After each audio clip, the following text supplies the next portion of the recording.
ES Audio. From the Evening Standard in London, I'm John Weeks, and this is The Leader. As COVID cases remain high and pressure grows on the government to try and slow the spread of COVID, government documents leaked today suggest moving to Plan B could cost the economy billions of pounds.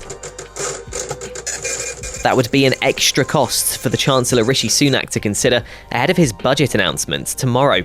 This morning on LBC's Nick Ferrari at Breakfast Show, Business Minister Paul Scully explained there are no current plans for a Plan B. We saw the concerns of businesses when we had the stop-start nature this time last year, and we knew the cost to business of that. That's why we're taking every measure to make sure that we don't choke down on the recovery, that we allow businesses to trade fully, but we'll do that using the best data, the current data ahead of us. So to the best of your knowledge, there's no plan for Plan B to be implemented?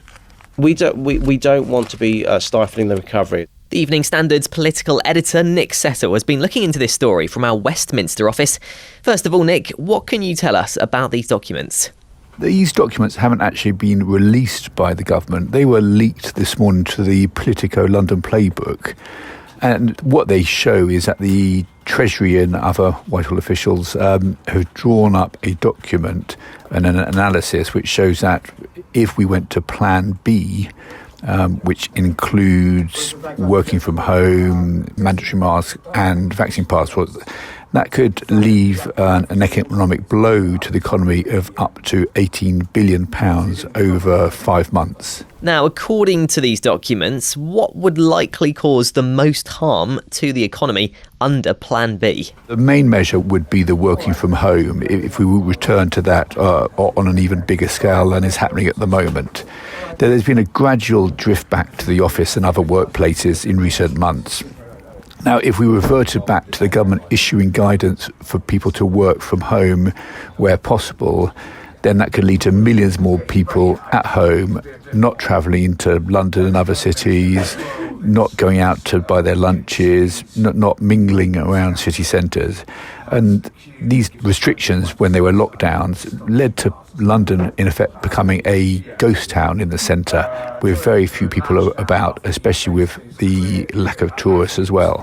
Some top business chiefs in London have already asked Boris Johnson not to bring in a Plan B so the city can continue its recovery from the pandemic. Do you think that pressure will have an influence? The government really don't want to bring in Plan B, and Labour are calling for it to happen.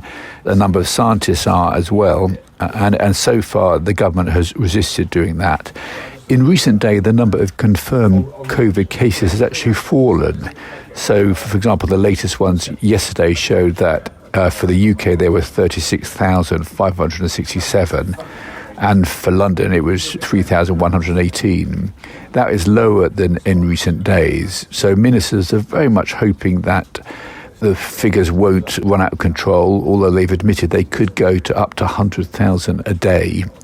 I suspect what may happen is that with all the publicity about the threat of new restrictions and another surge in cases, people may start to themselves take a few more precautions, act a bit more sensibly, maybe wear their masks a bit more on the tube, and that may actually reduce the number of infections. So the government has actually responded to the reports, saying the presumptions put forward in the documents are untrue.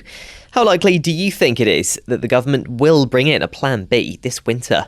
What they're saying is that there's no plans at the moment for Plan B.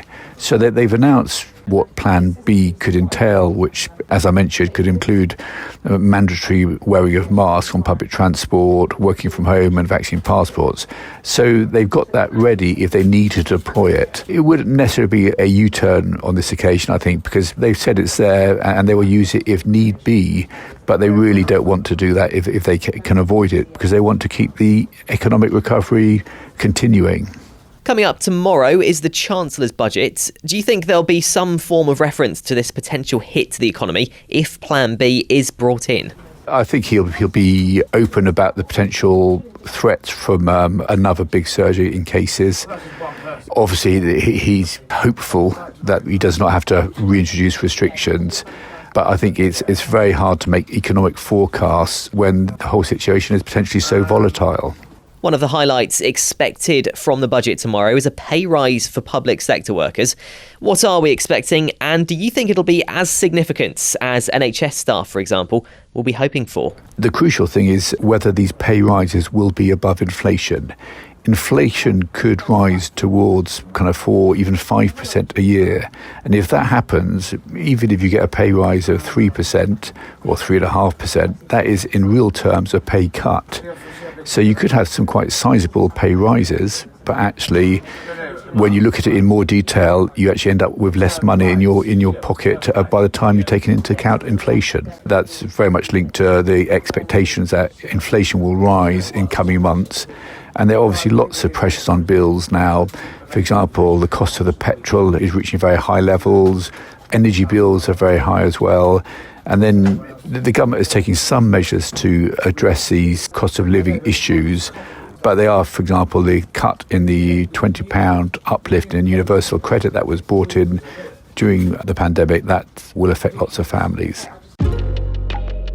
There's more on this story in the Evening Standard newspaper and at standard.co.uk.